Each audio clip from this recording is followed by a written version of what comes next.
ntibizagutungure umuturage akubajije atariko umusore akakubaza ati ninde wegukanye barodo murayizi ejo bundi uwitwa Messi yagize ati nk'ibyo njye ndabizi nta nicyo bimariye cyane ariko ndatinya kuzaba nanjye binyobere umunsi umwe nk'ubitamira abasore urumva ko mfashe extreme ikintu cyo hirya cyane umuyobozi amenya byose kandi abakristo bawe bazi kuzi byose umuntu uzi n'ibizaba nyuma y'urupfu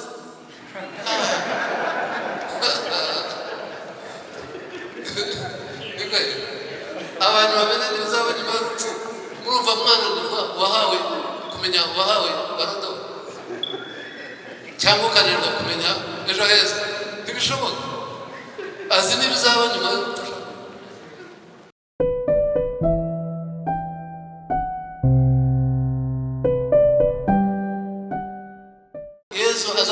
ajya kuza ku isi kugira ngo yari yarahuguwe ntiyazanye ijambo ry'Imana akarikoresha gukemura ibibazo by'isi. Amabwiriza rero hari igihe utabona uko uyasaba. Ibyo bita kwidegurira ni ukuvuga ngo nshingiye ku bumenyi nsanga iki kibazo sinagisha kirenda gusa n'ikintu nigeze gukemura ako kanya ukagikubita inshuro. Iyo rero wageze aho babishimishije ugomba gusesengura twabivuze aho twavuze environmental scanning kugisha inama iyo bikunze ufite uko wagisha inama urayigisha ndetse niyo uri wenyine ukaba udafite ugisha inama wigisha inama. Ntimumbwire ngo ntibibaho kwigisha inama bibaho nk'uko mu Kinyarwanda wumva abanyarwanda bavuga ngo nuko ngeze mu mayira abiri umutima umwe urambwira ngo waciye iburyo ngo n'umutima urambwira ngo waciye ibumoso ngo n'umutima urambwira ngo wagarukiye aho uriteze ibibazo by'iki wasubiye aho wajyaga ntugiye watinya guca iburyo utinya no guca ibumoso. Ariko iyo bavuga ngo umutima urambwira ngo uca iburyo undi mutima urambwira ntibaye ibiri ni yani ntiyawe nuwo gusubirayo aho wari ugeze ugataha nawe n'uwa gatatu wakoresheje iyo mitima itatu inama. Cyo mvuga muracyumva hagati y'umutima wakubwiraga ngo nca iburyo urawutunze n'uw'ibumoso urawutunze n'umutima wa gatatu wakubwiraga ngo isubireyo bireke nawe umuntu ufite imitima itatu kuko inama itaba ya batatu.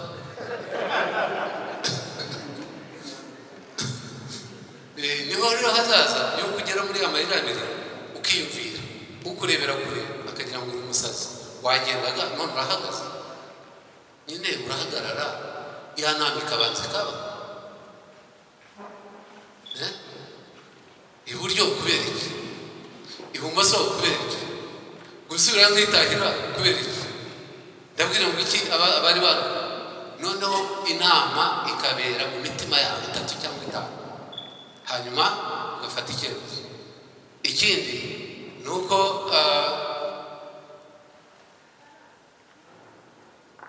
kugereranya gufata umwanzuro ukwiye n'ibindi buriya twavugaga umuyobozi mwiza ukwiye kuba ateye ku yindi slide. Ni iyi ngiyi turakomeje. Uyu muyobozi agomba kuba afite icyizere n'abo ayobora. Twanabivuze icyizere ukibona ute? Ntawe ukivukana. Icyizere mbere y'abo uyobora ni ukukora ibyo bashima. Ntabwo uzamenya ibyo bashima utarakoze isesengura ngo umenye abarimo. Twavuze ngo ushobora gusanga abakristo ba ADEPR bo mu majyaruguru ibyo bashima ibyo barata atari byo abanyagatare barata. N'ubu utasesenguye rero imiterere yabo uzanamenya icyo baguhera icyizere. Umuyobozi agomba kuba inyangamugayo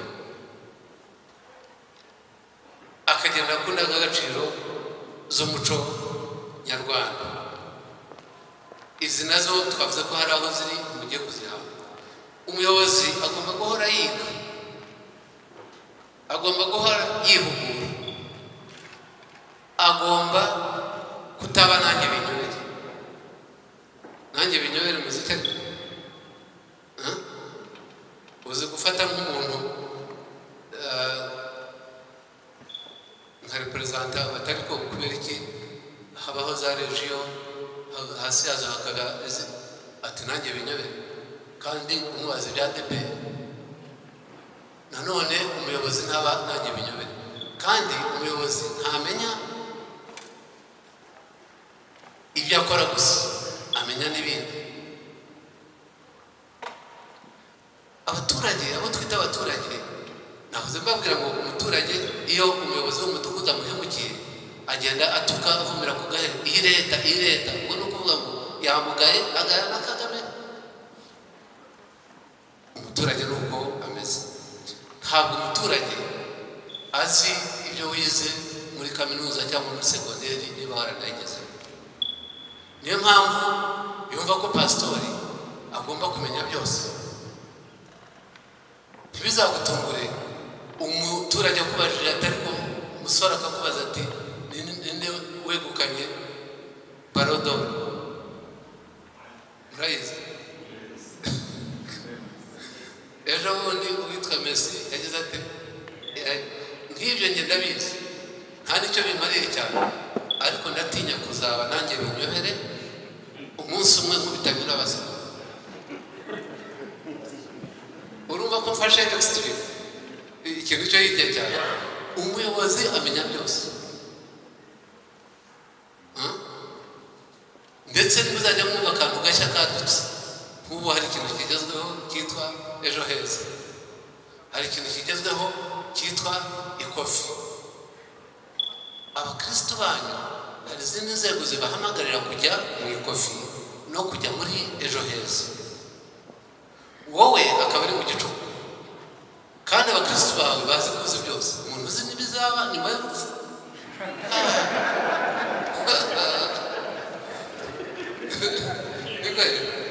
Abantu bamenya n'ibizaba nyuma y'urupfu. Murumva mwana wahawe kumenya wahawe barodo cyangwa ukananirwa kumenya ejo heza? Ntibishoboka. Azi n'ibizaba nyuma y'urupfu. Ntuzabe rero nanjye binyobere, kandi ibitakwiyobera ntabwo ari ibyo muri ADPR gusa. Ukwiye kuba uzi na structure yo kwa papa, iteye hasi hari bande bigenda bite bagira manda cyangwa ibyo ukabimenya. Niba se wamenya ibyo muri football, kuki utamenya ibyo mu idini ryabyaye aya yose kwa papa?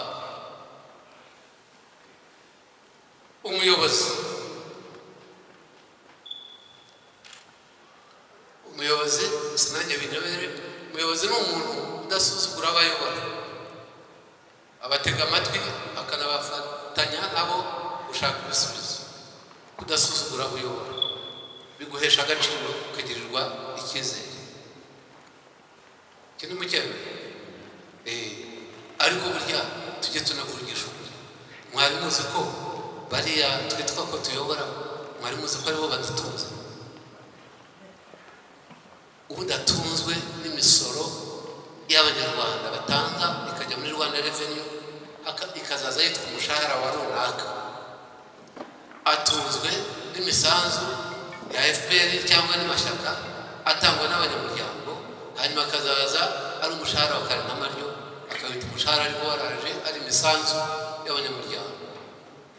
Umupasitori uraho ibyo agenerwa bituruka ku bakristo mu buryo buri direct cyangwa buri indirect. Ni ukuvuga byaba amaturo cyangwa bikaba ibindi bihambaye, byashaka bikabanza muri sede bikazagaruka, ariko n'ubundi isoko yabyo ni ku muturage.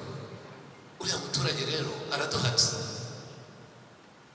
Nyakubahwa Paul Kagame kera ku rugamba yigeze kuba ikibazo, abasivili bakorana n'abasirikare bari byumba, hakajya haba ijambo bakoresha fanda mu gisirikare, uko ushaka araka kamwe umwita fanda. nawe ukamurusha akamutafa bikagenda bikagera hejuru. Hakaba hari abasivili bakomeye, twakenera representa badahari, twakenera aba regionali badahari, wapi imyanya yose ntabwo yabaho. Nta gasuzuguro rero kubo uyobora. Nahoze mbabwira ngo ariko ukagira amanota menshi kuba uyobora, ukagira n'andi menshi kuba kuyobora. Ntuzakorere uruhande rumwe, abakuyobora bagushime, nawe uyobora bagushime. Nushimwa n'abamwe n'ubundi uzahira. Noneho twanavuze yuko kudasuzugura uyobora, kubatega amatwi rero ni ibintu bigenda binanirana mu Rwanda. Niyo mpamvu bavuga ko service delivery, gutanga serivisi byatunaniye. Burya gutega amatwi kwa mbere ni ukureba mu maso y'ukubwira. Ariko bantu bajya mu kabati, umuntu akuri imbere arakubwira ibintu bimubabaje byamuzanye, wowe urakurura turuwari, akuri imbere avuga, ukongera ukayikinga, ukongera ukagira uti impapuro, kuri mwe ni Bibiliya. Iki gitabo urimo gushaka muri Bibiliya ni igisubizo ikibazo cyo kuri imbere. Nubwo cyaba cyo ntazabyemera utamurebye mu maso. Ako kantu mukige ko kureba mu maso yo kubwira ibyamuzanye, nibwo bwonyine amenya kubyumva. Ndabizi bamwe muri mwe ibibazo muhuye nabyo bigenda byirepeta bikagaruka. Umuntu yaza kukubwira ikibazo ugasanga n'uhavuye nicyo yaramaze kukubwira. Icyo gihe rero kumutega amatwi cyane ntibyakabaye ari ngombwa, kuko n'ubundi igisubizo uragifite nk'uko wagihaye wawe umaze kugira ate gusohoka. Ariko umureba mu maso kugira ngo yemere ko wamwumvise, uze kumuha igisubizo azi ko wamwumvise, naho ubundi yagira ngo umuhaye n'ikitari cyo. Hanyuma ikindi ni gushaka ibisubizo mufatanyije. Umuyobozi ni ukutigira umutegetsi, ukaba umuyobozi nyine ugisha inama, ntutange amabwiriza gusa. Ikindi kirimo gikomeye hariya ni uko umuyobozi agenda ku igenamigambi rireba kure. Ibi babyita gushishoza. Umuyobozi icyo agomba kurusha abayoborwa ni uko gushishoza no kureba imbere. Buriya mujye murora ukuntu turushanwa mu kumenya uko bizamera hirya y'ejo. Kera hatarabaho amadini nk'aya turimo, abatuyoboraga mu kumenya uko ejo hazamera bari abapfumu. Abapfumu rero mutagira ngo bakoresha ku buhanga buhanitse, bari bafite psychology ihanitse, bakagira analysis ihanitse. Ukaza igitima gitera ukamugira imbere akakubwira ati shira hano ku nzuzi nzitere, ariko nakagenda kubaza utubazo. Muri twa tubaza kubaza n'igihunga rero uvugana ahita amenya ibyakubaye. Amwe mu mayeri bakoreshaga, hari nk'uvuga ati iyi nzu yawe imvura ihise nk'ubu, ubu hari utuzi turimo kumanuka hariya, ntabwo rero uzahakana uzajya gutekereza ko wambutse Nyabarongo. Oya, n'aya n'amazi kandi wayambutse usohoka ku muryango wawe. Yabivuga rero wanayambutse, uyu no muntu afite ubuhanga. Ibyo ni byo abapfumu bakoreshaga. Noneho akakubwira ikintu, ariko umupfumu ukubwira ikintu kandi kiri imbere kikazaba, burya aba yarakoze analysis, isesengura rya none, kugira ngo umuntu amenye the future ahari imbere, akabirusha abandi. Nuko aba yabarusha no kumenya ibiriho none.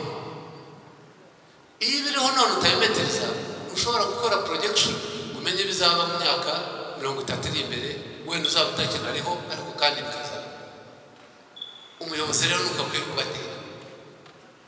Nimvuga ko umuyobozi akwiye kuba ari nk'umupfumu, ndaba nkoze icyaha imbere ya DP. Ariko nimvuga ko umuyobozi akwiye kuba ari nk'umupasitori, babandi bahanura. Burya bahanurana rimwe na rimwe bikanaba aba yakoze analysis y'ibya none akamenya ko nyuma y'imyaka 5 hazaba hari iki n'iki gishobora kuba kandi koko kikaba. Burya nimukanje guhanuza. Bamwe muri bo bafite ubuhanga bwo kumenya ibiriho none no kumenya ibishoboka ejo hazaza, ariko si ukuvuga ko ari ibigirwamana. Ibyo birasanzwe muri projection, no muri science. Hanyuma ariko tukiri kuri ya ngingo nuko umuyobozi agomba kuba visionary ni kureba kure, kavuga ati sinjye umudiho n'aba bakristo ngo birangirire aho. Oya, ejo hazaza HDPR ndakora iki? Ese mwari muzi ko umuyobozi agapangira n'imyaka azaba atakiriho, avuga ati ngewe ngiye gupanga ndi perezida wa repubulika mfite manda y'imyaka ingahe isigaye, ariko iki kibuga cy'indege nzasiganize nde ngikoze kubera inyungu igihugu kizungukiramo, kandi we nuko kizaba cyungukiramo we yarashaje atakinariho. Visionary leadership rero nuko ateye, yifuriza ibyiza igihugu ahari, akanakifuriza ibyiza igihe azaba atakinariho. Hanyuma kuri slide, uburyo bw'imiyoborere, uburyo mvuga nibyo mu cyongereza bita style za leadership. Aha turavuga ngo uburyo bw'imiyoborere n'imyitwarire y'umuyobozi imbere y'abayoborwa kandi ishingira ku cyerekezo. Uburyo ukoresha mu gutegeka abantu bawe bushobora kuba butandukanye n'ubwo ngewe nkoresha. Icyo kinyuranyo gituruka ku wundi we n'uwuri we, noneho ukaba wayobora mu buryo ushingiye ku cyerekezo wifuriza ikigo cyawe cyangwa idini ryawe, nanjye nkayobora ushingiye ku kigo cyawe. Niba ibigo bifite inshingano zitandukanye, si ngombwa yuko duhuza style. Hanyuma imyumvire yanjye niba itandukanye n'iyawe, ubwo ntabwo tuzakoresha uburyo bumwe bw'imiyoborere. Nanone uburambe bwanjye n'ubwawe niba butangana, dushobora gutandukanya muri styles of leadership cyangwa uburyo bwo kuyobora.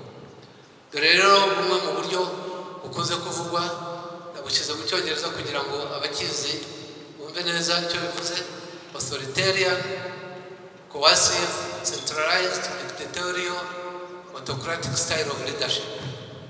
Mu Kinyarwanda naho umuyobozi yiharira ijambo, agafata ibyemezo ari wenyine atagishije inama abo bakorana, kandi akirengera ingaruka. Ibyo byo mubimenye, ukoresha igitugu, ukoresha iki, umuyobozi iteka niwe ubazwa ingaruka z'ibyo yakoze n'abayobozi. Hanyuma kuri slide ya kabiri hari indi yitwa democratic consensus participatory style of leadership.